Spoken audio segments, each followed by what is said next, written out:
com 227 famílias. Portanto, assim, tudo somado, há cerca de 1 milhão e tal de pessoas ligadas ao caminho neorredencional. Portanto, é uma realidade que, não sendo muito antiga, nestes 40, 50 anos, adquiriu esta expressão numérica que, pelo menos, impressiona, não é? Vamos ver, então, algumas coisas da arquitetura do caminho. Falei do Kiko, porque, claro, mas a equipa que orienta tudo isto é o Kiko, é uma senhora também, a Carmen Hernández, que é de formação jesuítica, portanto, de um instituto missionário, e um padre italiano chamado Mário Pezzi. Esta é a Virgem do Caminho. O Kiko teve uma intuição que ele atribui à Virgem Maria, que escreveu aqui, nesta pintura, neste ícone. É preciso fazer comunidades cristãs com a Sagrada Família de Nazaré, que vivam em unidade, simplicidade e louvor, e em que o outro é Cristo. Na altura em que ele teve esta intuição, pensou que seria fazer unidades de artistas para renovar a arte sacra. E foi nesse sentido que fez. Mas depois esta história toda desenvolveu-se de outra maneira e foi para as barracas e nasceu o caminho e, portanto, afinal, as comunidades não eram de artistas, eram comunidades mesmo para renovar o tecido da igreja, não é? Curiosamente, isto é uma curiosidade, ele inspirou-se para fazer este ícone num ícone que está no mosteiro de Chipre. E o mosteiro chama-se, a terra do mosteiro chama-se Kiko. Portanto, há duas imagens, há uma que olha para a direita e há outra que olha para a esquerda. Esta é que olha para a esquerda, portanto, a do caminho olha para a esquerda, quer dizer, olha para os pecadores. A direita olha para os santos, para os bem-aventurados. Isto é a tradição iconográfica lá dos orientais, não é? Bem, então, isto é a planta da primeira igreja que esta equipa fez. Portanto, entende-se aqui, como veremos depois nesse texto, à partida entende-se o quê? Que o presbitério, portanto, está no centro da Assembleia e não separado da Assembleia, como acontecia, enfim, na arquitetura tradicional. Isto significa, à partida, um entendimento não clerical da Igreja. Eu estou no meio de vós como aquele que serve, diz Jesus, não é? Portanto, vemos que há uma centralidade, ou seja, a Assembleia vê a Assembleia. O altar é manifestamente o centro. Mas há depois também esta axialidade, pontuada pela porta, pela fonte batismal, pelo altar, pelo vão, pela serra.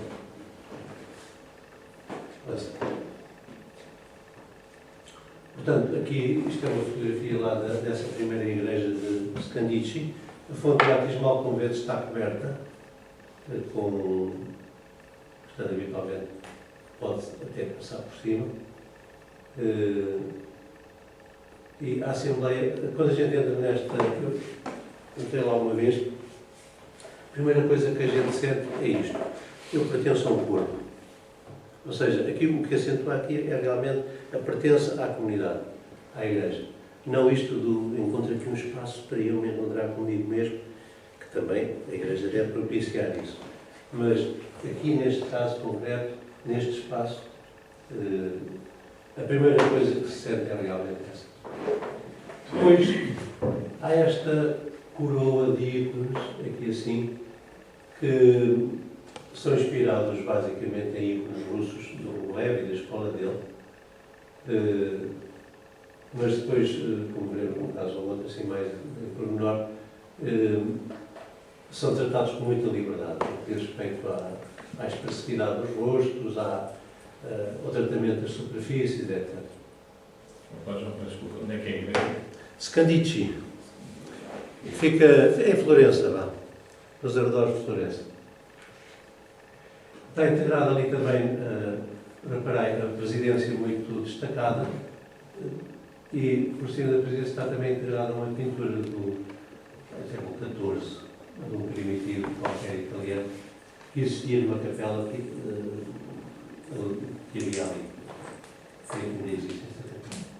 Sr. Carlos, como é que funciona a fonte batismal? É uma piscina? Sim, é uma piscina com degraus, tem degraus, portanto tiram-se estas coisas todas e não há fotografia nenhuma aí. Mas vamos ver isso depois. Talvez neste livro exista uma fotografia disso.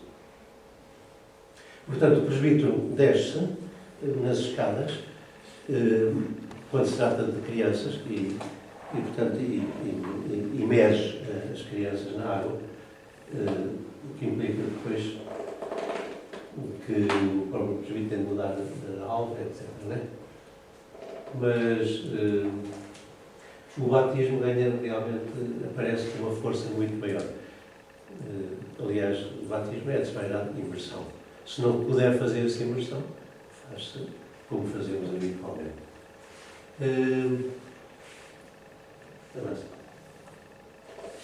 Esta é aqui em Madrid, uma outra igreja que tem o mesmo esquema, mas em que os alçados já foram tratados de uma forma diferente.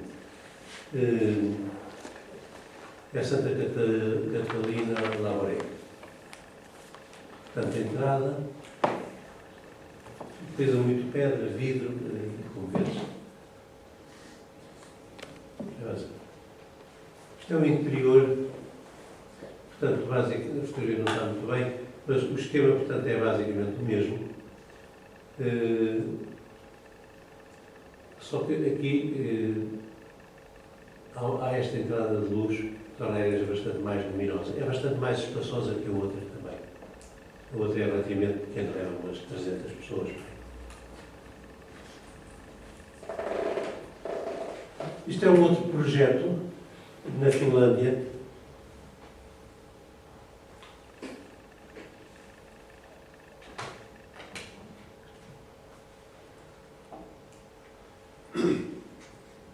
Em torno da aula grande, existem pequenas salas para catequese, também para celebrações de comunidades, portanto, simultâneas.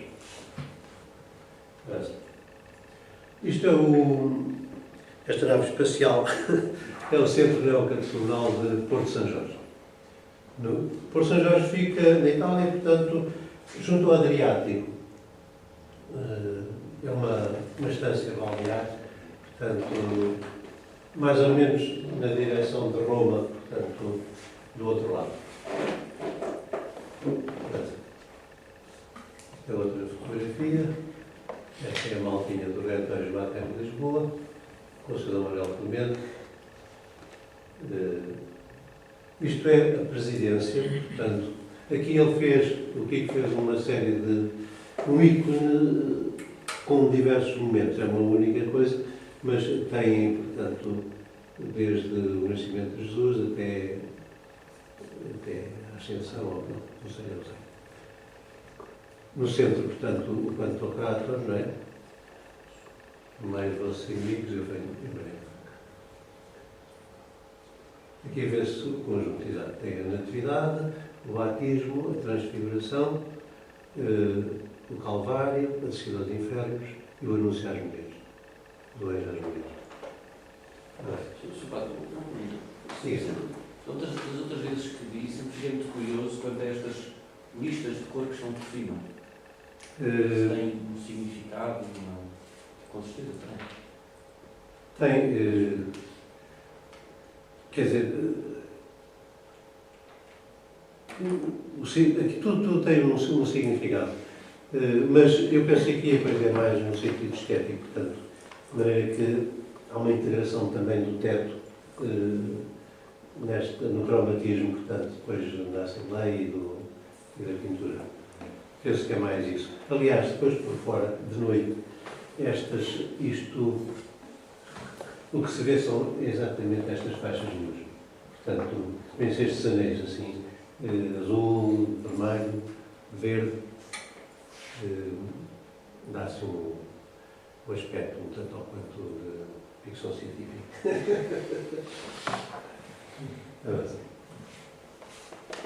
Portanto, isto é visto de lado para uma Eucaristia, portanto, com a mesa grande no centro. Aqui por cima tem a pomba do Espírito Santo, portanto, assim muito à moda do Picasso. Muito inspirado naquelas pombas do Picasso. É um vidro pintado com uma luz, não se vê daqui. Isto é a maqueta de um seminário, o seminário de Macerata. Foi um dos primeiros seminários que foi feito para formar padres para a China. Portanto, um dos sítios para onde vão muitas famílias em missão é para a China, para o Vietnã, para esses países todos, onde é necessário a Igreja crescer, não é? Portanto, na altura em que visitámos isto, está aqui o Dom Manuel, em que visitámos isto, isto ainda estava só meio feito. Portanto, havia partes que não estavam feitas. Mas isto depois tem variantes, mas a gente vai a Brasília, o Seminário de Brasília, que é um seminário também feito de raiz, num sítio muito bonito, junto ao lado de Paranaguá, portanto, mesmo em frente da residência do Presidente. Conseguiu-se, por um milagre, que desse ali com um bocado de terreno e fez-se aí o seminário. Portanto, este é a Macerata, portanto, também, portanto, é a capela do seminário.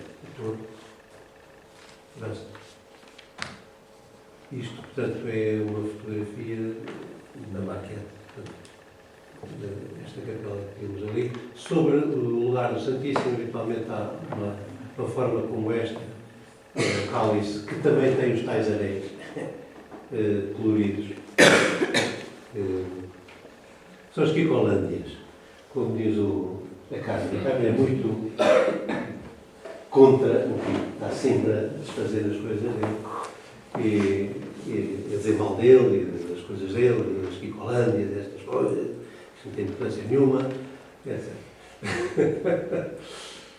Bem, avança. Isto é o Santuário da Palavra, portanto, a Yeshivá. Aqui estão cadeiras, como vedes, com espaldar. A procuração da palavra, portanto, habitualmente começa com uma procissão com o Evangeliário. Portanto, e o significado é este. Há sempre, aquela parede do fundo da sala é de pedra e no meio está o sacrário, que tem o Santíssimo Sacramento e que tem a Bíblia por cima.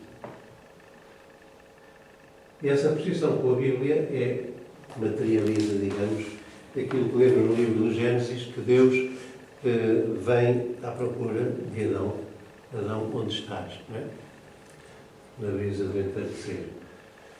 Portanto, estes três arcos também aparecem sempre e que significam, portanto, de alguma maneira, a Santíssima Trindade. Ou, enfim,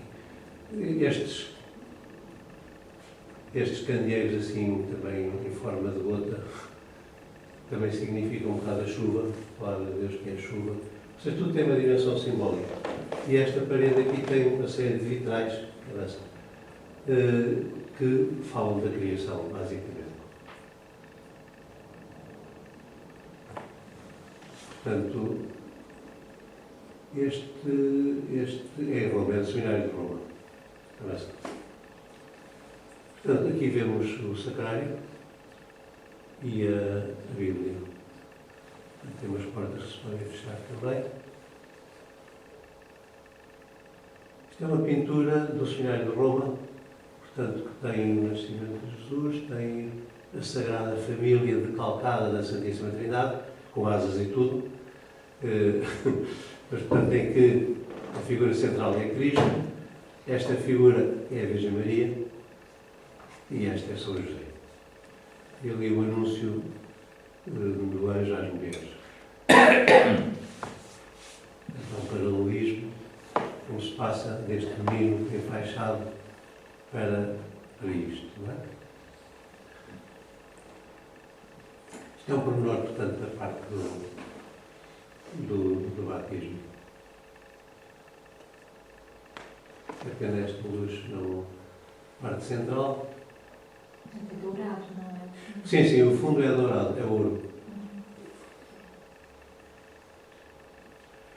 Isto é uma outra yeshiva, uma outra sala Santuário da Palavra. Isto no seminário de Colónia, que é um antigo convento adaptado e, portanto, tem a arquitetura já lá estava, portanto. O que é que acontece exatamente nestas salas da palavra? Então, semanalmente fazemos 2 horas de presentação da palavra.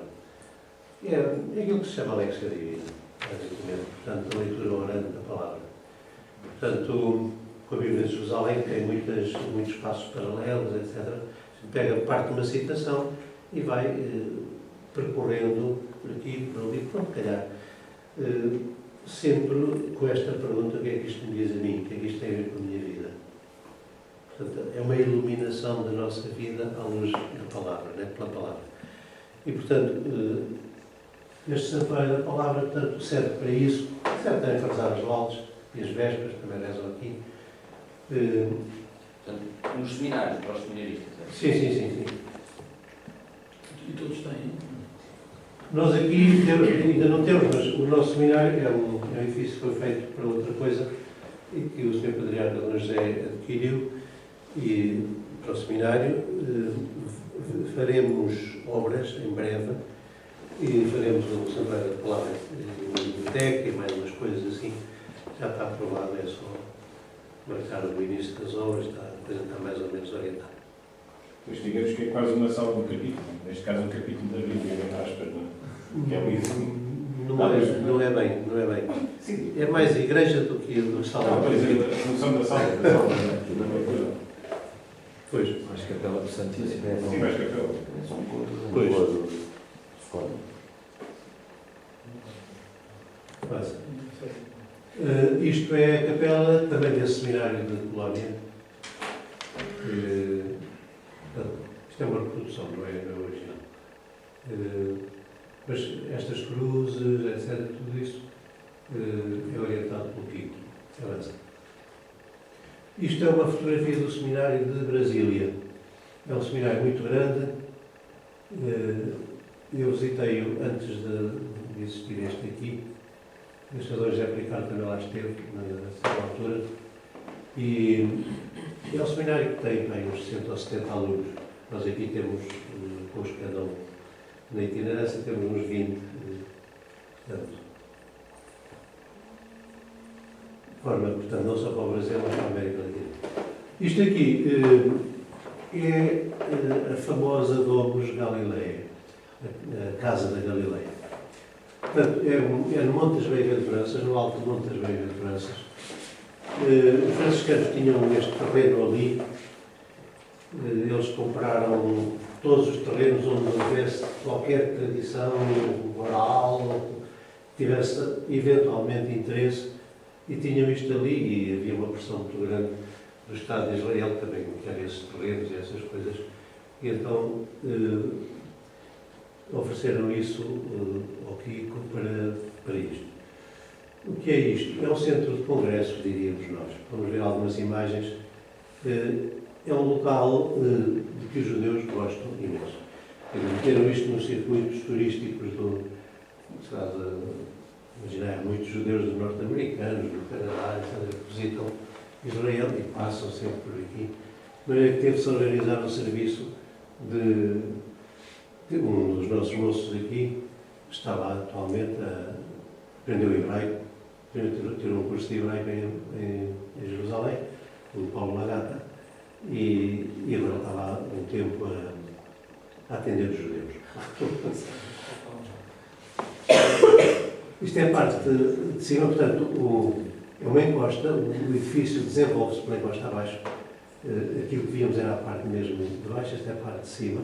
Aqui há estacionamentos, como vezes. Avança. A porta de entrada lembra um bocado, enfim, o românico. Tem aqui nos vidros tem a Anunciação do Anjo de Nossa Senhora. Não é? Avança.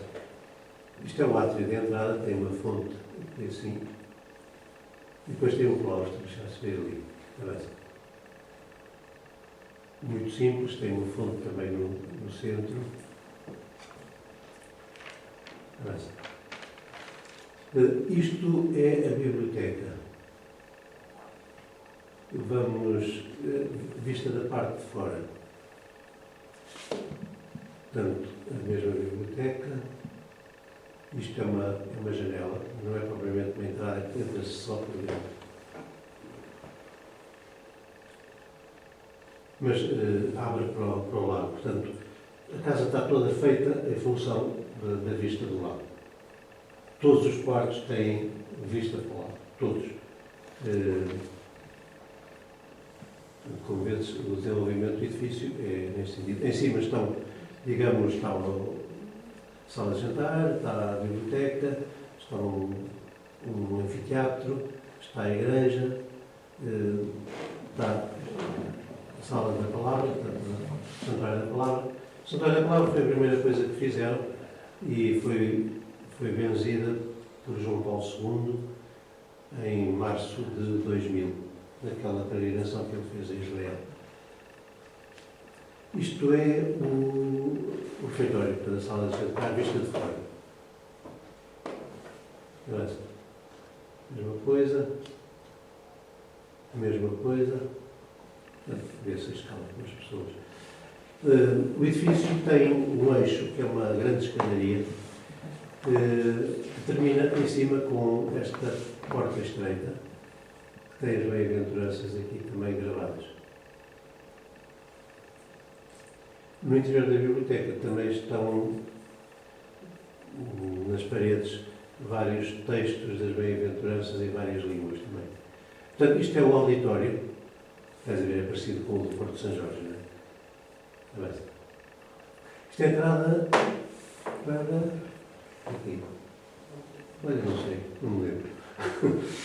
Mas fica naquele átrio, não é da biblioteca, essa é bem diferente. Também não é da capela, também não é do refeitório. Bem, é qualquer coisa. Avança. É do Santuário da Palavra. Portanto, aqui temos outra vez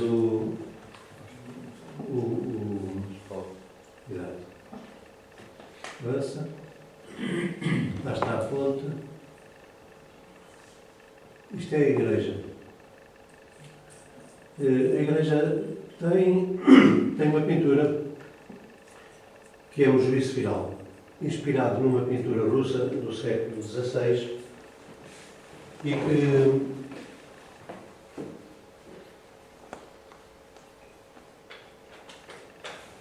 não sei se sabem que a iconografia do Juízo Final praticamente no Ocidente terminou com a Capela Sistina, do Miguel Ângelo.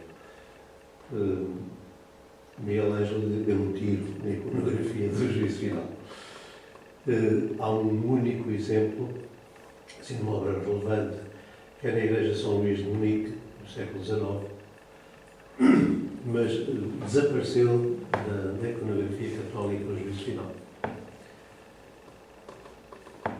O Juízo Final tornou-se uma imagem de terror e de não sei o quê, que não deve ser. É a imagem por excelência da esperança cristã. Então, este é o primeiro juízo final depois desse de Munique e desse de Miguel Ângelo. João, peço desculpa. Qual é o significado daquela mesa, da dimensão da mesa que não estamos habituados? Porquê que a mesa é grande? Sim. Exatamente para que a Assembleia que se senta aqui se sinta próxima do altar. Ou seja, no caminho sublinha-se bastante, não quer dizer que se neguem as outras dimensões, mas sublinha-se bastante esta dimensão do banquete, a Eucaristia como banquete pascal. A dimensão sacrificial também existe, não é negada de modo nenhum, mas sublinha-se essa. E a comunhão como é que é dada? As pessoas recebem a comunhão nos lugares. Nos lugares, não? Portanto, os presbíteros passam e dão a comunhão. Portanto, não...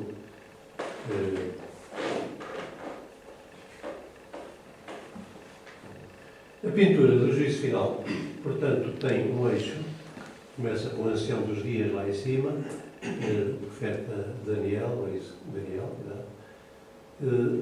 Cristo juiz, com a Deésis, Virgem Maria, São João Batista, e também Adão e Eva. Os apóstolos sentados com Cristo.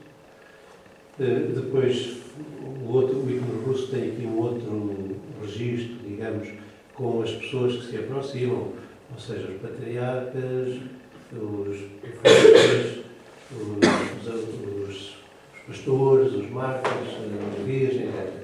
E daqui os pagãos todos.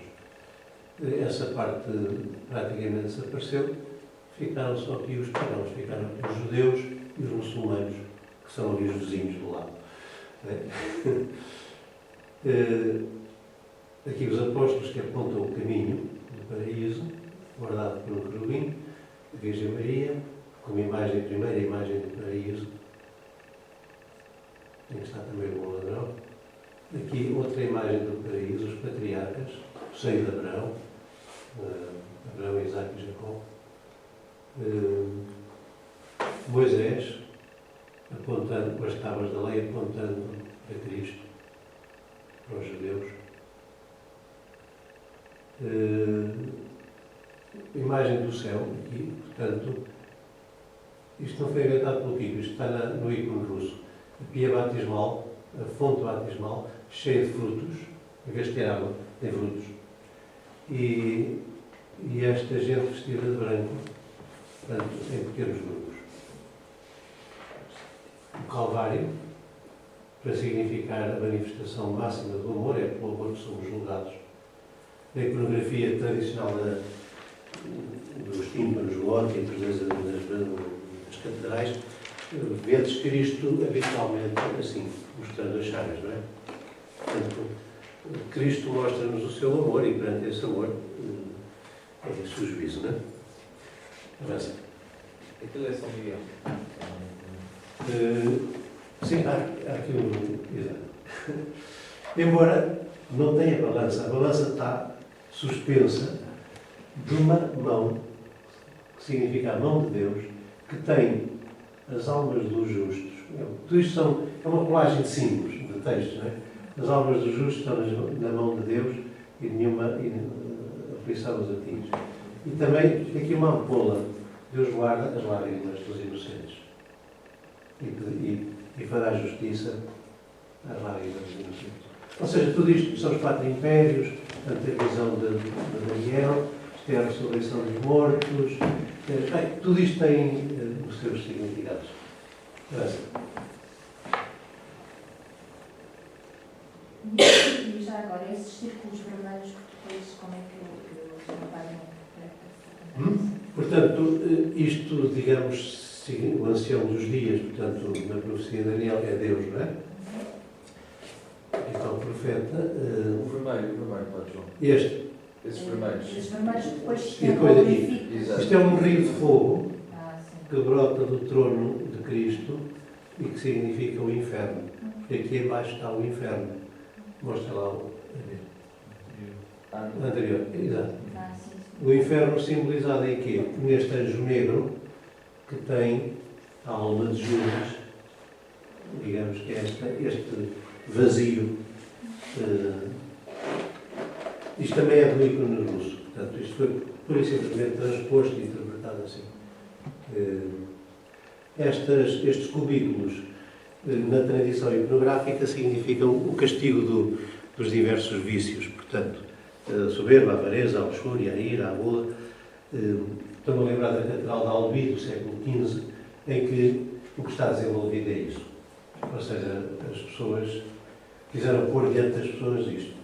Tu, quando portas bem, depois esperam-te estes castigos todos. Ainda por cima aconteceu que, para porem um órgão na parte central onde estava Cristo e os apóstolos, destruíram essa parte do fresco. Por aí que agora o juízo final é só um horror do inferno. Mais nada. E até tem música aqui, talvez. Hã? Até tem música. Bem, Não, faz parte do inferno. Da música. Os acordes que se Quer dizer, não, mas eu não sei fazer. então, avança. Pronto, isto é o apóstolo São Pedro e São Paulo, junto à porta, apontar para a porta do paraíso. Então, como vês, o tipo de pintura é uma pintura muito contemporânea, muito livre, é uma interpretação de um esquema iconográfico recebido, mas interpretado numa linguagem moderna. Isto é uma escultura que fica na Capela do Santíssimo, que está adjacente, portanto, mas que comunica com a igreja. Não se vê ali do... Quase parece uma menorá. É, lembra a menorá. E, portanto, ali fica Tiberíades, ali mais abaixo. Isto é a porta da biblioteca. Tem os mandamentos. Tem estas duas tábuas, com o começo de cada um dos mandamentos. Aqui em latim, ali em hebraico. Aqui de frente, por aqui corre água, portanto, às vezes a água corre por aí como símbolo de vida, não é? Mandamentos é vida. No centro da biblioteca está uma Torá, que foi oferecida pelo atual arcebispo de Bruxelas, e que foi preparada, digamos, que tinha sido remendada erradamente, com materiais que não deveriam ser, etc. Houve um rabino que se encarregou de arranjar isto tudo.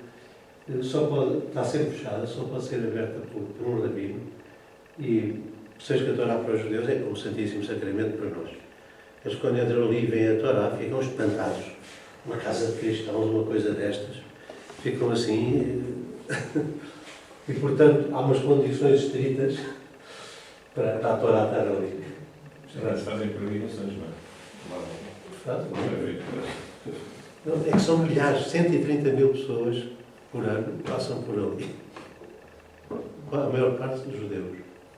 Isto é uma questão do diálogo interreligioso também, portanto. Não é? É muito importante. Então, aqui vemos, aquela é a parte que abre para o exterior, isto é de noite. Portanto, a Torá aqui no centro, os livros aqui nas paredes, também na parte de cima, não sei daqui. E ali, portanto, são, o visto foi dito, eu porém o Evangelho da manhã, né? E outras coisas do Sermão da Montanha que estão ali nas paredes. E o céu é estrelado, tem umas estrelinhas com as constelações, é muito bonito. É assim uma Kikolândia. Muito sugestiva.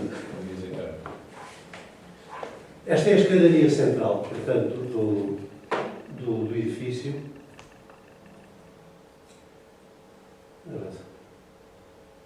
A tal porta estreita com as bem-aventuranças, bem-aventurados os pobres, bem-aventurados os mansos.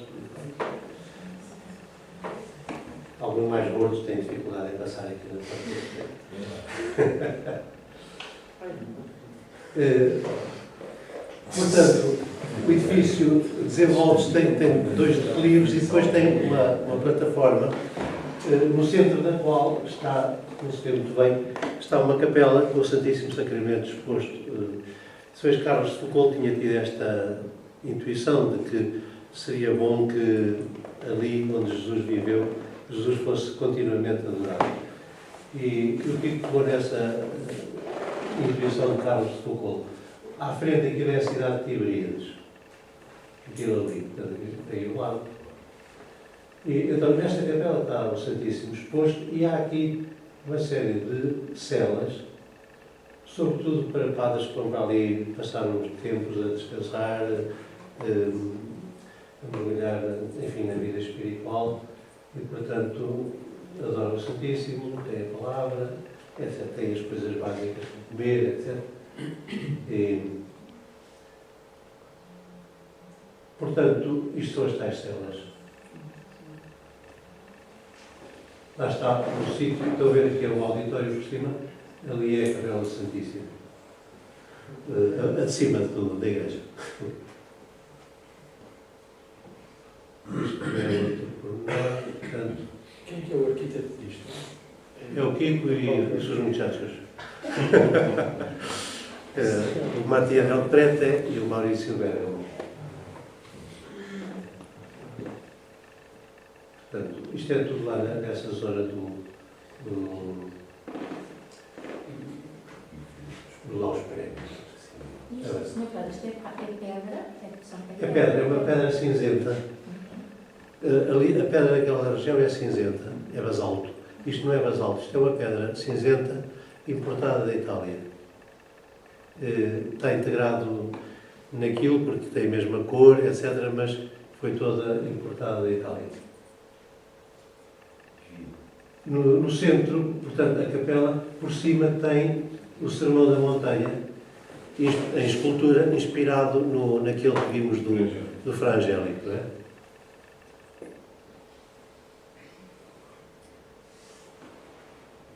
E depois tem estes arcos que abrem assim para a paisagem do lado. Há também aqui água, portanto há um rio de água, 4 rios que partem. No fundo é um arranjo que no fundo faz ver a Eucaristia como fonte de vida, não é?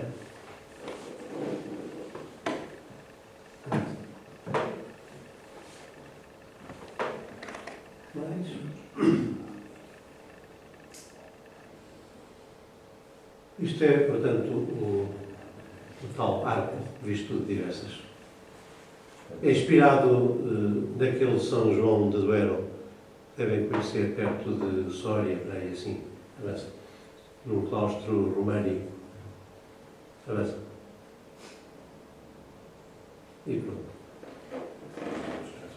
Cá está a água, estão a ver?